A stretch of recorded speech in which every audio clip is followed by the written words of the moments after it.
Assalamualaikum warahmatullahi wabarakatuh. Alhamdulillahilladzi bini'matihi tatimmus sholihah. Segala puji hanya bagi Allah Rabbul Alamin, yang karenanya segala nikmat kebaikan-kebaikan menjadi sempurna. Kita hadapkan wajah dan diri kita hanya kepada Allah, seraya menyadari bahwa segala nikmat ini adalah pemberian Allah semata. Terbitnya matahari, tiupan angin dari barat ke timur, dari timur ke barat adalah kenikmatan yang tiada kata di kita. Bahkan nafas yang ada pada diri kita hanya adalah titipan dari Allah Subhanahu wa Ta'ala. Mari kita syukuri. Allahumma shalli ala Muhammad wa ala ali Muhammad wa ahli bait wa ashabihi ajma'in. Laki-laki keras dan ditakuti di tanah Arab, bahkan hendak membunuh Rasul, namun akhirnya menjadi pembela Islam yang terdepan, membela kebenaran, membela panji-panji Allah yang dibawa oleh Nabi Muhammad Sallallahu Alaihi Wasallam. Mari kita kirimkan salam dan sholawat kepada Baginda Muhammad Sallallahu Alaihi Wasallam dan juga para sahabat. Semoga kita termasuk dalam barisan Rasulullah Sallallahu Alaihi Wasallam. Dan kami taati Bapak Pembina Madrasah Ibtidaiyah Hadijah, Bapak Dr. Haji Husnul AG, Ibu Kepala Madrasah Ibtidaiyah Hadijah, Ibu GR Asada, Bapak Ibu Guru dan Wali Murid Madrasah Ibtidaiyah Hadijah, serta para murid mulai di kelas 1 sampai kelas 6 yang sangat kami cintai. Baik, susunan acara pada pagi hari ini adalah sebagai berikut. Yang pertama adalah pembukaan, dilanjutkan dengan pembacaan ayat suci Al-Quran. Yang ketiga adalah nasihat, yang keempat adalah doa Ramadan, dan dilanjutkan dengan doa dan penutup. Untuk membuka acara ini, setelah kita membaca basmalah bersama-sama, semoga Allah berikan kelancaran dan juga kemudahan.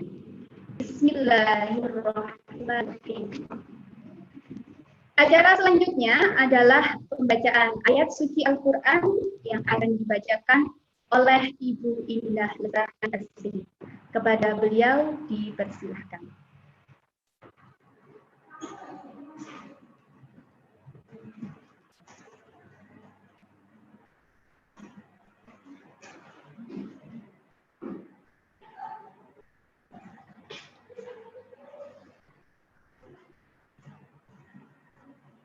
Assalamualaikum warahmatullahi wabarakatuh.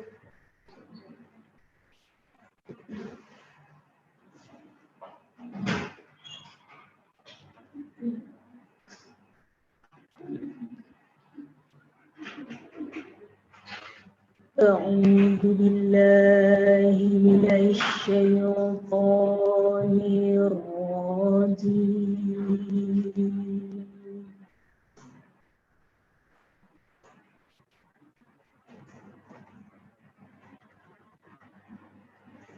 Bismillahirrahmanirrahim.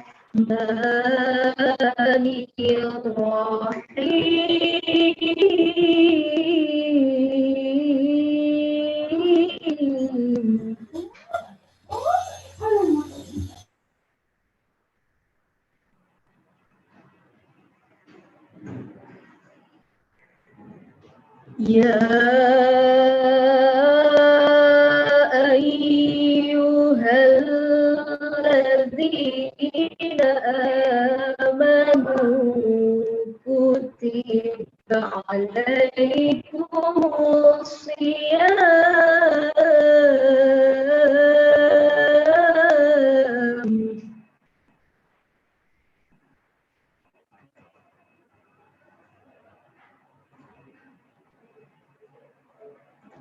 kama kutiba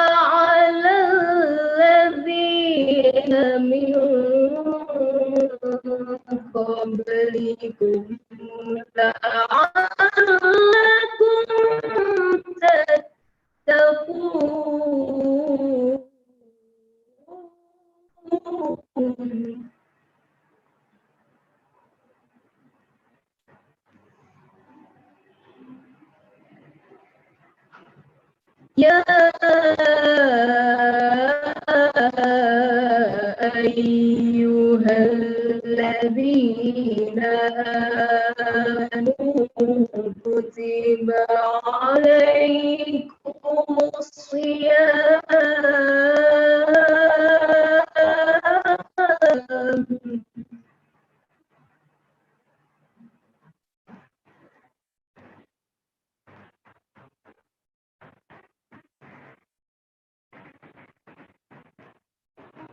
كما كتب على الذين من قبلكم لعلكم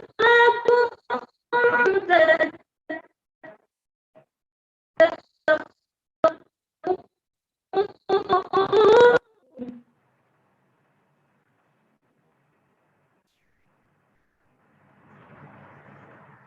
بسم الله الرحمن الرحيم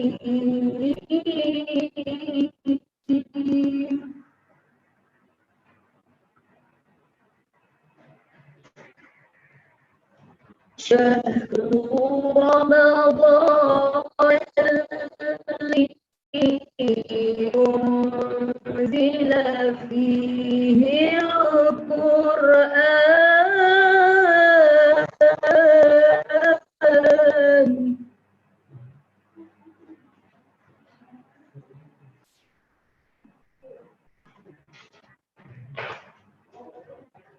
هدى للناس وبينات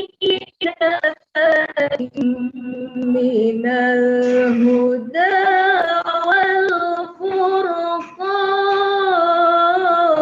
والفرقان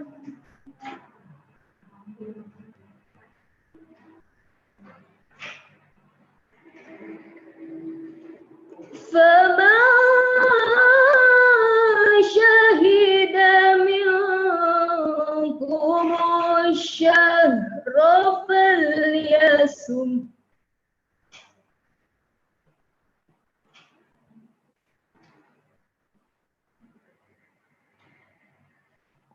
ومن كان مريضا أو على سفر فعدة من أيام أخر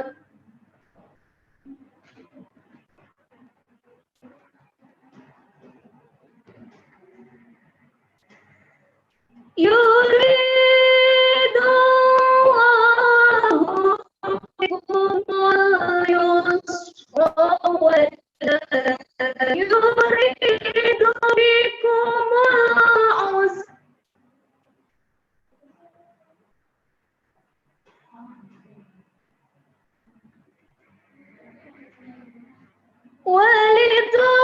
ولتكملوا العدة ولتكبروا الله على ما هداكم ولعلكم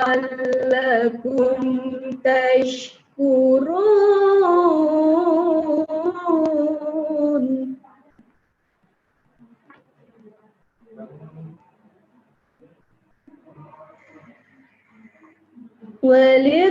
ولتكبروا الله على ما هداكم ولعلكم تشكرون صدق الله العظيم. Wassalamualaikum warahmatullahi wabarakatuh.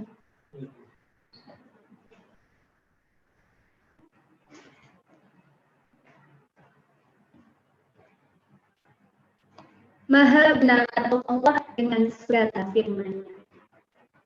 Anak-anak, ada satu informasi bahwa Bazis Madrasah Ibtidaiyah Hadijah menerima penyaluran zakat fitrah, zakat mal, dan juga infak yang insya Allah nanti akan disalurkan kepada siswa-siswi MI Hadijah dan juga yang berhak menerima serta lingkungan di sekitar sekolah. Apabila ada yang ingin menyalurkan zakat fitrah, zakat mal ataupun infaknya bisa langsung ke TU Madrasah atau menghubungi wali kelas. Selanjutnya, kali ini adalah nasihat-nasihat yang luar biasa yang insya Allah akan sangat bermanfaat untuk kita semua. Oleh karena itu, kepada anak-anakku kelas 1 sampai kelas 6, silakan diingat-ingat selalu nasihat ini selama hidup kalian. Kepada Bapak Husnul Faltoni dipersilahkan sekaligus membuka acara Daurah Ramadan dan juga doa. Bapak Faltoni, tafadhol.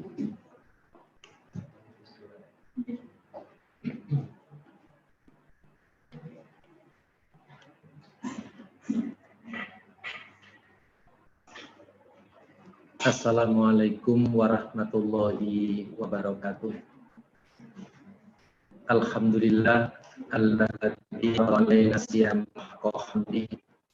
Sallallahu wasallam ala Muhammadin nabi wa ala alihi wa sahbihi ajmain.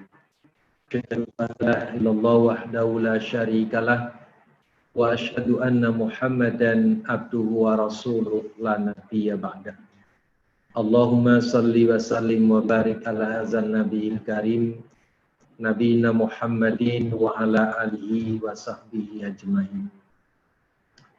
Yang saya muliakan Ibu Kepala Madrasah serta Bapak Ibu Guru, anak-anakku, siswa-siswi Madrasah Ibtidaiyah Hadijah yang mudah-mudahan senantiasa mendapat rahmat, taufik, dan hidayah Allah Subhanahu wa Ta'ala. Kita bersyukur kehadirat Allah Subhanahu wa Ta'ala dengan limpahan rahmatnya kita dapat menunaikan rangkaian ibadah di bulan suci Ramadan. Termasuk hari ini kita dapat bersama-sama melaksanakan kegiatan pesantren Ramadan atau pondok Ramadan. Mudah-mudahan amal ibadah kita semua diterima Allah sebagai amal yang sholih dan diberikan kekuatan untuk menunaikan berbagai ibadah salih.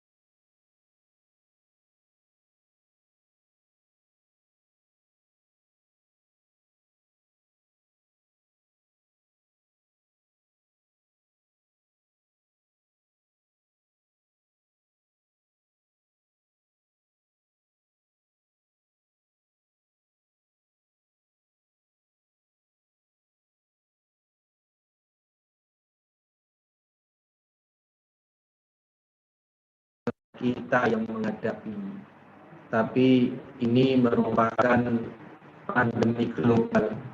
Jadi semua bangsa di dunia ini menghadapi kesulitan yang sama.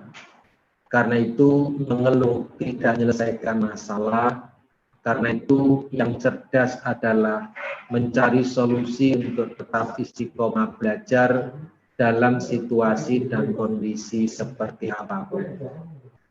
Anak-anakku yang saya cintai, Allah Subhanahu wa Ta'ala sudah membimbing kita untuk siap menghadapi situasi dan kondisi, menghadapi realitas hidup sebagai konsekuensi kehidupan.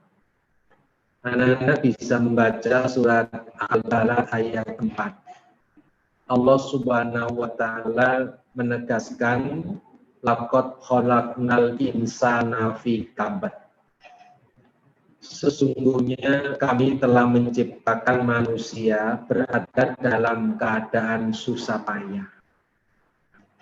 Ayat ini memberi nasihat kepada kita bahwa hidup itu tidak instan.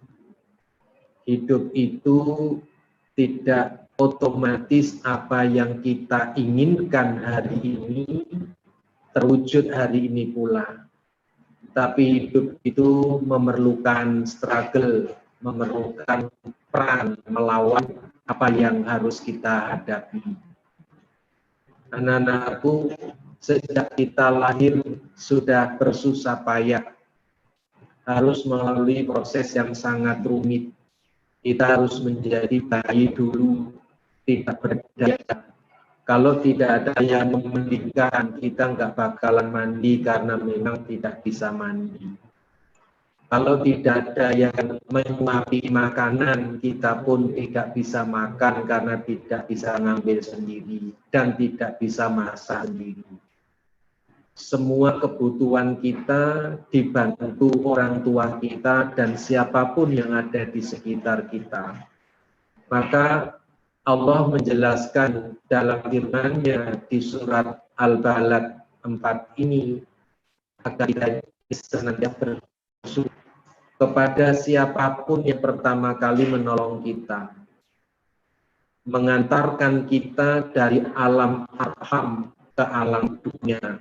Yang pertama adalah ibu kita. Karena itu susah payah kita memerlukan bantuan, jasa, dan peranan orang pertama, yaitu ibunda kita. Beliau dengan segala pengorbanannya harus mengantarkan amanat Allah berupa kalian semua untuk hidup di muka bumi ini. Selanjutnya kalian juga harus bersusah payah belajar berdiri.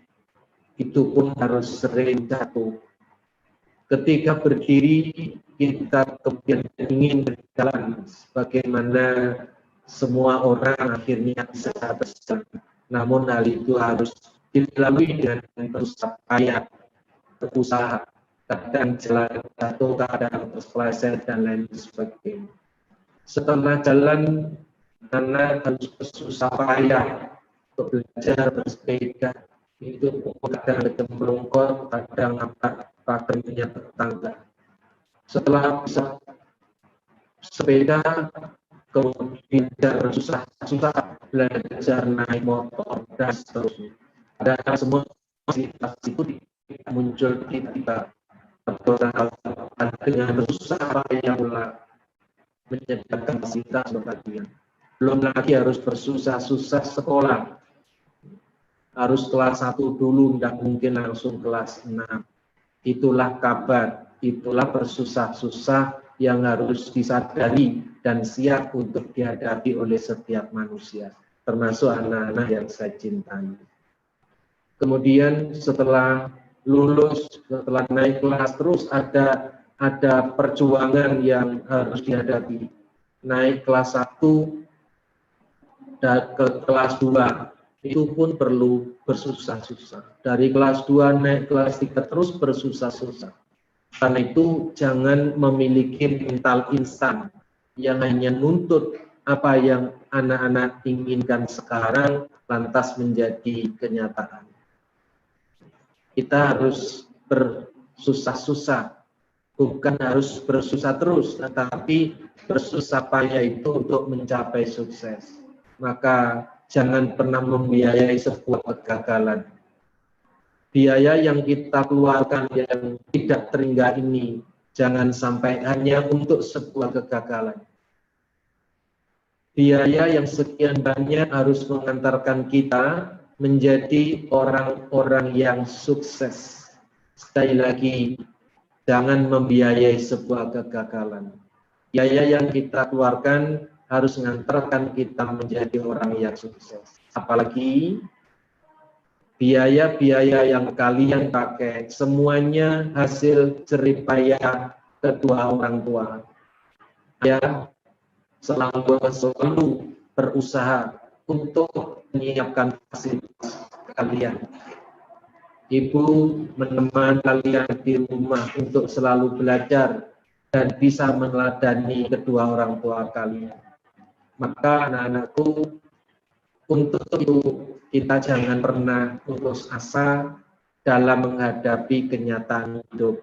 Pandemi berjalan, namun belajar juga harus tetap berjalan. Jangan sampai belajar berhenti. Teruslah belajar sampai Allah yang menghentikan kalian tidak belajar lagi. Teruslah belajar sejak dari sekarang, dari buayan ibu sampai ke liang lahat. Itulah pesan Rasulullah Shallallahu Alaihi Wasallam.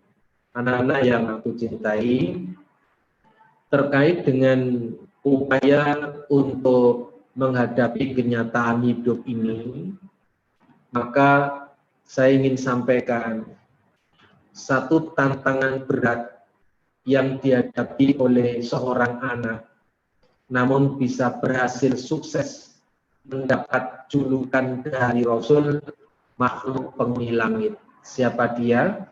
Uwais Al-Qarni. Anak-anakku, Uwais Al-Qarni belum bisa sekolah seperti kalian di Umi Khadijah.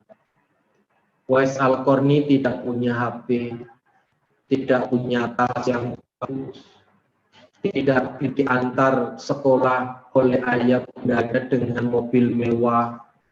Jangankan mobil mewah, Gojek aja waktu itu belum ada.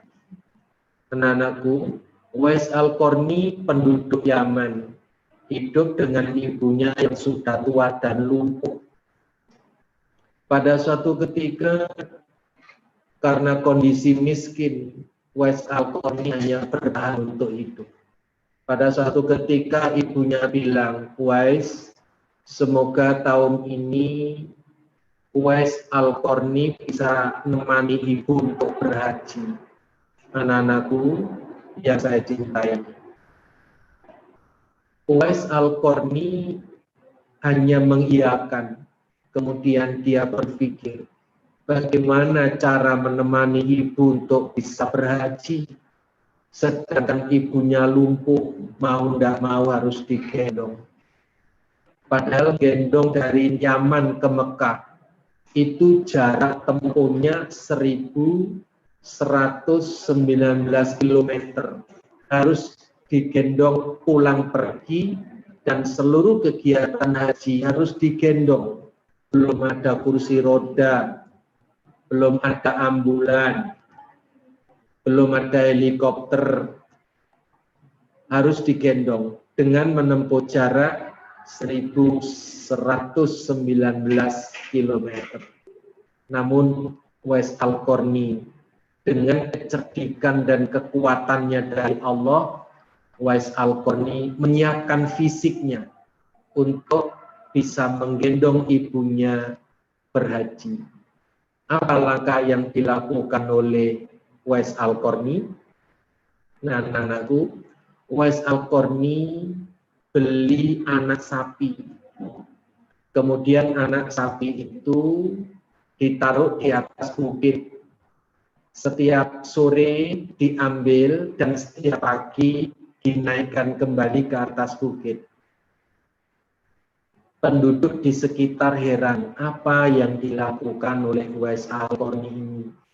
Kenapa harus susah-susah setiap hari ngantarkan sapinya ke atas bukit, lantas dibawa turun lagi? Nah, anakku, setelah bobot sapi itu mencapai 100 kilo, penduduk sekitar rumahnya Uwais Al-Qarni baru sadar ternyata Uwais Al-Qarni melatih otot-ototnya agar kuat. Kelak kalau sudah waktunya mengantarkan ibunya bisa gendong ibunya dari Yaman ke Mekah, kembali ke Yaman lagi. Dan akhirnya penduduk di sekitar rumah Uwais Al-Qarni kagum dengan semangatnya Uwais Al-Qarni. Untuk apa? Untuk bisa berbakti kepada ibunya. Maka kemudian sampailah Uwais Al-Qarni dengan lancar menggendong ibunya dari Yaman ke Makkah.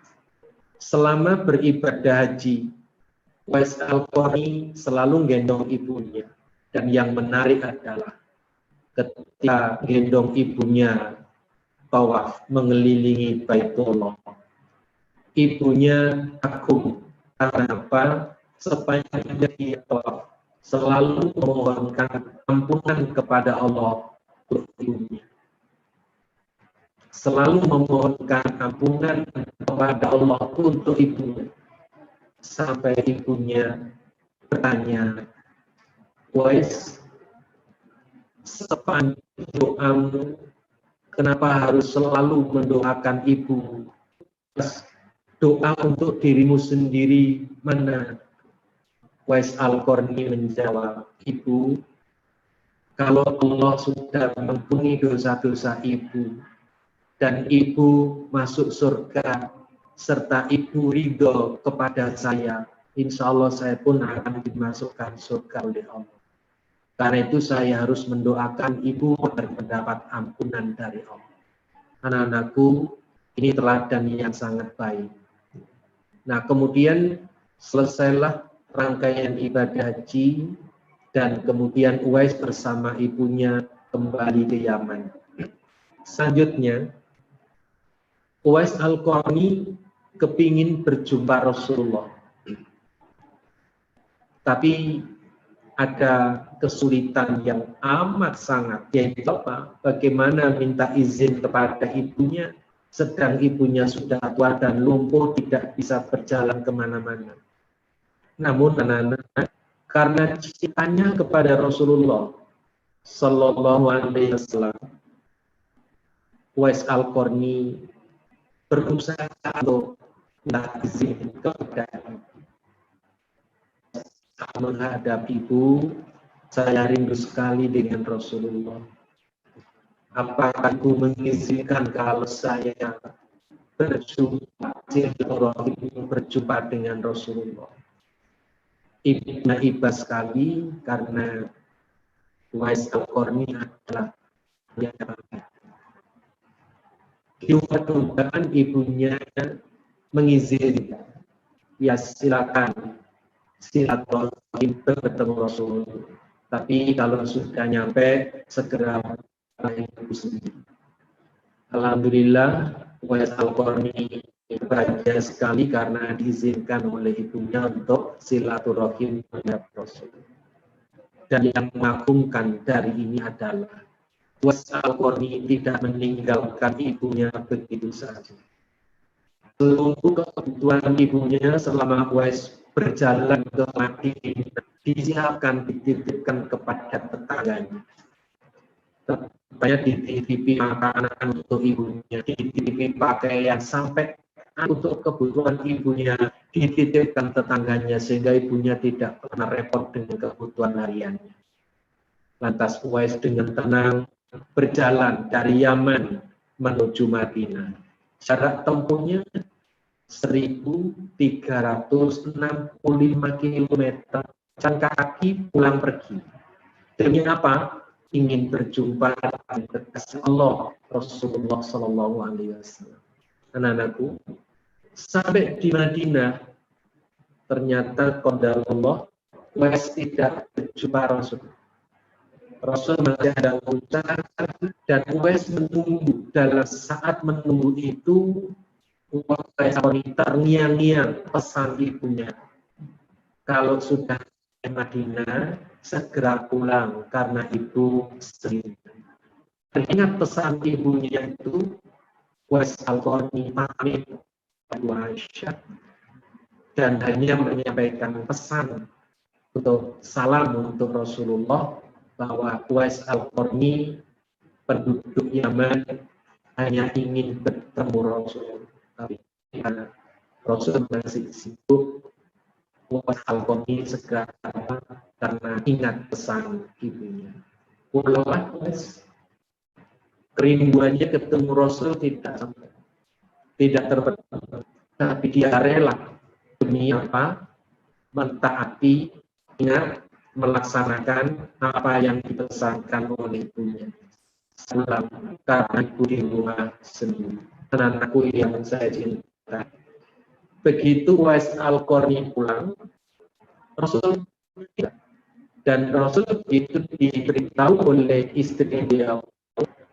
Rasul sedih sekali sampai istri beliau tanya, ya Rasulullah, saya tidak pernah melihat sesedih ini ketika tidak berjumpa dengan kamu. Mengapa ini Rasul sesedih ini? Rasul menjawab, saya bisa ketemu dengan makhluk penghuni langit. Beliau tanya, siapa dia? Uwais Al-Qarni. Kenapa dia setara dengan malaikat? Kenapa dia statusnya sebagai makhluk penghuni langit? Rasul menjawab, dia adalah yang berbakti kepada ibunya, yang gendong ibunya pulang dari Yaman ke Mekah untuk menunaikan ibadah haji. Itulah yang mengantarkan dia dadanya setara dengan malaikat. Anak-anakku yang saya cinta, cerita ini sangat panjang, namun saya sampaikan untuk kemudian kita ambil pelajaran bahwa Uwais Al-Qarni hidup dalam kesulitan. Masih lebih sulit Uwais Al-Qarni kita yang sedang menghadapi pandemi global COVID-19. Masih sulit Uwais Al-Qarni karena kapasitas apapun dalam hidup, tapi yang masih mengambil posisinya sebagai makhluk penghuni langit, setara kemuliaan dengan para malaikat. Karena itu apa yang saya sampaikan hari ini, semangatkan diri, rajin belajar, rajin baca, rajin berdiskusi, rajin berbagi kajian. Untuk dalam beberapa hari ini rajinlah mengikuti Ramadan. Mudah-mudahan apa yang saya sampaikan menginspirasi kalian semua untuk menjadi anak yang dengan salihah, meraih martabat luhur di sisi Allah dan taat posisi kalian dengan para malaikat. Wassalamualaikum warahmatullahi wabarakatuh. Dan mengucap Bismillahirrahmanirrahim. Untuk malam sesi Hadijah Malang dengan resmi saya nyatakan dimulai. Nah, dan akhirnya mari kita doa bersama. Bismillahirrahmanirrahim. Alhamdulillahirabbil alamin. Wa wassalamu ala asyrofil anbiya'i wal mursalin nabiyina Muhammadin wa ala alihi washabbihi ajmain. Allahumma nas'aluka ilman nafi'an wa amalan mutaqabbalan wa rizqan wasi'an wa halalan thayyiban wa tijaratan lan tabur. Rahmatika ya azizu ya ghaffar bi rahmatika ya arhamar rahimin. Allahumma rabbana taqabbal minna siyamana salatana wa qiyamana wa ruku'ana wa sujudana wa sirramana ila yaumil qiyamah. Innaka antas sami'ul 'alim wa tub 'alaina innaka antat tawwabur rahim. Allahumma inna min jahdil bala wa dzaki syaqq wa su'il qadar syamatat qadar. Allahumma afina min bala'i dunya wal akhirah wa syarri dunya wa syarri akhirah. Allahu lana wa qalamu bi rahmatika ya arhamar rahimin. Rabbana inna fid dunya hasanah wa fil akhirati hasanah wa qina azabannar walhamdulillahi rabbil alamin. Demikian anakku, terima kasih, kurang lebihnya mohon maaf. Assalamualaikum warahmatullahi wabarakatuh.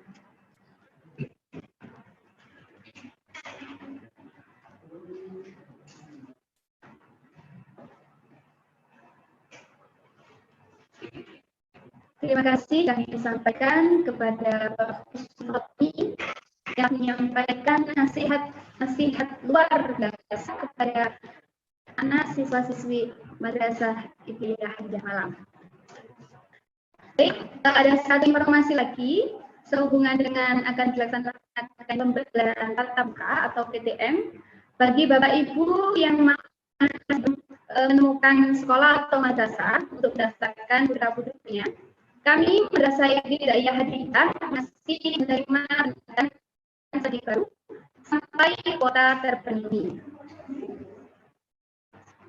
Alhamdulillah, rangkaian acara pembukaan Daurah Ramadan Madrasah Ibtidaiyah Hadijah telah diberikan Allah kemudahan dan lancaran. Semoga kita dapat mengambil hikmah dari apa yang telah disampaikan oleh Bapak Fadli tadi. Ada kira-kira yang saya tangkap dari Bapak Husnul Fadli. Yang pertama, tetap istiqomah belajar, terus belajar sampai Allah menghentikan kalian untuk tidak bisa belajar lagi.